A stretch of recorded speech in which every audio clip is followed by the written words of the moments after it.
Alright, what's good, y'all, man? So the rankings just dropped. College football playoff, man. Let's react to it, man. Let's see what the committee thought about it, man. Let's react. Alright, let's start up at top, right? Oregon, no surprise there, man, as they should be, right? They've already clinched a spot into the Big Ten championship game, man. Obviously with the loss and defeating Ohio State. So they're going to already punch their ticket. Should be a team to continue to watch this season. Now, they did struggle recently in their game. You know what I'm saying? They did struggle a lot against Wisconsin. So they got to figure some things out there. Not a great performance, but wasn't up on your A game. Still pull out a win. That's what you love to see.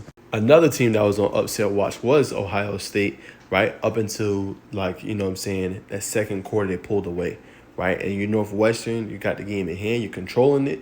You get a bad botch snap. That's all she wrote. After that point, Ohio State gets hot. They go in their scoring run, take the lead. That's it. It's a wrap. You dominate the rest of the game. So if you try to upset one of those top teams, you got to knock them out. You know what I'm saying? You can't play around with them. You got to knock them out. So a lesson learned from Northwestern, but moving in the right direction. I know they're sub 500, but that's all you can ask for, just being able to contend and compete and hang with a top tier team. Now, a lot of people have kind of come from Texas or have come for Texas with just the schedule that they've played and things like that. But, hey, they only got one loss all year. That's to Georgia. You know what I'm saying? They still got to play tough opponents.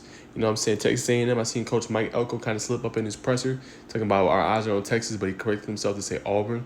So it's going to be fun to see them two kind of score off, man, and with some big-time implications. And what it's looking like is some of these teams is nervous. They don't really want to play in this SEC championship game because the fact that if they lose, they could be out of the college football playoff, and they want to get there. So it's going to be interesting to see how it plays out. But Texas, I like what they continue to do. Big-time road win against Arkansas. Arkansas got back into that one. They were up 13-10. Arkansas made it very, very interesting, but they were able to pull it out, man. Good defensive effort. Offense got to figure out some things, though. Next, the Nittany Lions, a lot of people are coming for them, too, just based off of their schedule, who they play. But they had a close loss to Ohio State, too. So it's like a lot of these teams are going neck and neck. You know what I'm saying? In the Big Ten, the top four is pretty strong. You can't tell me four teams in the Big Ten are not going to get in. Now, if you're Indiana, we talked about it with obviously Joel Klatt, all you got to do is compete with Ohio State this weekend. That's it. Big noon kickoff, compete. Courage work, have a pretty good game. If you lose by less than 10 points, you will get in the college football playoff. They're not going to penalize you for one loss.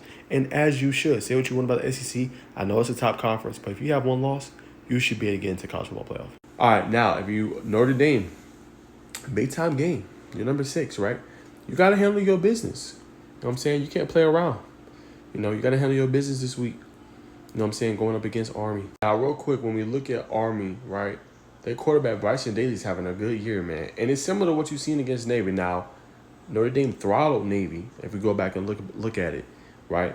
So it's the same thing, right? He's thrown for 644 yards here. He's rushed for 1,062 yards and 21 touchdowns. So they want to pound and rock him and Kanye Uda.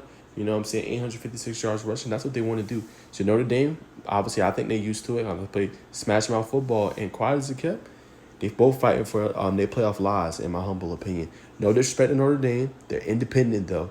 A loss like this could potentially derail them and not even get in. You know what I'm saying? And if you Army, you have a potential chance to be a potential champion for your conference.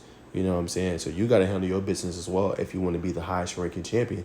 Then the committee's going to have that conversation. Okay, do we want to have Boyd State in and see Ashton Jeanty, who is a Heisman probably finalist, could even win the award? Or do we award Army for the season that they have and some of the top ones that they've been able to get, one obviously coming up against Notre Dame? It's going to be one to see. And I know a lot of people are getting on Notre Dame for their loss against Northern Illinois. It's a 2-point loss. Come on, y'all. All right, next up, Alabama, which I agree they're going to have a big-time game. I'll break more of that down later in the week when they play up against Oklahoma. Could be a trap game. They got to handle their business. Next up, you got Miami. How does my Hurricanes respond after the loss of Georgia Tech? I told y'all they was going to lose to the Yellow Jackets. No surprise there for me. But I think that's the wake-up call they need. If they win out, the committee has no choice but to get them in, especially with winning the ACC, which I think they will. It's them in there, SMU. Clemson's likely not going to get in. Clemson needs Miami to lose again. I don't see it happening. Next up, you got Ole Miss, obviously having a really good year. And I like their ranking so far. I mean, I think Miami at 8 is pretty good. I like Ole Miss over Georgia. Got the head-to-head. Obviously, I know Georgia fans are not going to like the 10 ranking, but they pushed you back up. That's all you can ask for at the end of the day. Moving back up, a big-time win, and that's what the SEC is this year. It is a slugfest. It's tough. Teams is beating up on each other. But shout out to Georgia for coming up with a win. I told y'all they was going to beat Tennessee. I just knew you don't want to have a situation and go down because your playoff lives are on the line. You lose, you're done. It's over. It's over. You know what I'm saying? So big time win for them. Carson Beck finally has a good game, right? Not a lot of interceptions. I think no interceptions, not really a lot of turnovers, right? Throwing the football at a great rate, running the ball with Nate Frazier. They had a great game plan, and the defense coming up big time against Tennessee. And that's why Tennessee falls to number 11. Fortunately for them, they're probably going to have to win out going forward, and they're going to have to be able to do their thing. All right, next up, obviously, you got Boise State. Boise State, really got tested in that game when they played up against San Jose State. So they're going to have to be able to play better going forward because you don't want to dig yourself out of them big holes. You try to dig yourself out of them holes, that's it. Now, the committee really messing with y'all because they like the running back you got, if we being honest, because you can make the argument Army should really be in there with you. But if you're going forward with your Boise State, you can't lose anymore. You lose, it's over. Like, you got to win out. You get a conference champion, you'll probably get in more than likely. All right, now you look at SMU. Everything's out in front of you, man. You got to just handle your business. Virginia and Cal should be able to beat them. You don't beat them, you know what I'm saying? It's going to be tough. But if you win those last 2 games, you're in. You get a chance to play Miami, playoff lives on the line in that conference championship game. Next up, BYU. They had an ugly loss this past week. It continues to open the door for Colorado. So shout out to, obviously, them getting upset because it helps Colorado going forward. Now everybody pretty much in the Big 12 has a loss. And the crazy part is in that game, I actually took BYU to win, but I had it on upsell watch a little bit because what Kansas has been able to do this year, 17-13 victory at home, you don't want that if you BYU. So now you got an uphill climb. Now you're going to have to play up against Colorado, and you're going to have to hope, you're able to beat them in the conference title game in order to kind of get over the hump, and be able to get in, because other than that, with the schedule, it's probably going to be tough.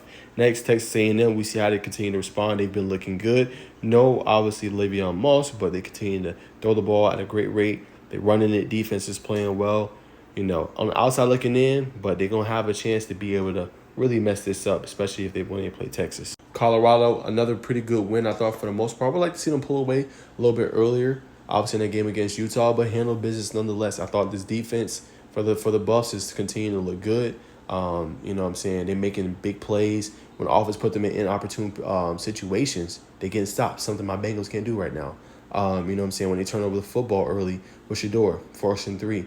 Same thing, had another turnover, 4th and 3. That's what you want to see from your defense, and you can tell this unit is very improved, not only on the back end, but also, at the linebacker spot. They improved on the defensive line, on the defensive front to get in pressure. Tyson Simone, Craig, Nikhil. They just got guys all over the field, and they look special. Now, I talked about it, obviously, in my other video, but Clemson, man, shout out to Cade Klubnik, man. A great performance, man. Look dead to right. He runs the ball 50 yards for a touchdown. Like Pittsburgh had them boys on the ropes. He was able to overcome it, and that's what I wanted to see out of him. Winning the big-time game on the road when everything's against you, man. Then South Carolina with a big-time win over Missouri. I don't know why Missouri is still ranked humbly. I know it was a close game. I know they went back and forth. I know they got the late interceptions South Carolina did. But again, Missouri is overrated. Get somebody else in there. All right? But shout out to Lenore Sellis. 5 touchdowns, man. Incredible performance. I've already talked about, obviously, Army. Talked about what they've been able to do, obviously, with Bryson Daly. Tulane has been having a great year so far. The Green Wave, they're going to be one to continue to watch. I got to study them a little bit more to add more to that one. All right, next up, Arizona State. A team nobody is talking about. Hey, yo, we got a big-time matchup. I think I'm going to break it down later in the week. BYU is going to play up against Arizona State. Arizona State is 8-2 this year. That is potentially their lives on the line for the College Football Playoff if you BYU, right? And Arizona State, you can completely tear it up. That would be their second conference loss. And if you look at it, Lee Vet's having a good year. 1,906 yards, 17 touchdowns. Skatable, 1,000-yard rusher, also has 450-plus yards receiving. This team could potentially be dangerous, man. They got a big game, obviously, against BYU. That's going to tell a lot about what's going to happen next in the Big 12. All right, last but not least, Iowa State's been tough. It's taking some ugly losses lately, man. Probably likely not going to get into college football playoff. Missouri's still in there. I don't understand why. UNLV been kind of a roller coaster ride. Had some good moments. Quarterback ended up transferring out. It was a big story in college football, but continuing to ride the wave and continue to have some good time performances. Shout out to them. And then Illinois is getting ranked in here again. Shout out to them for being able to make the poll, man. So that's my thoughts, man. College football playoff rankings just dropped Tuesday night. Comment below your thoughts. Did the committee get it right? Let me know.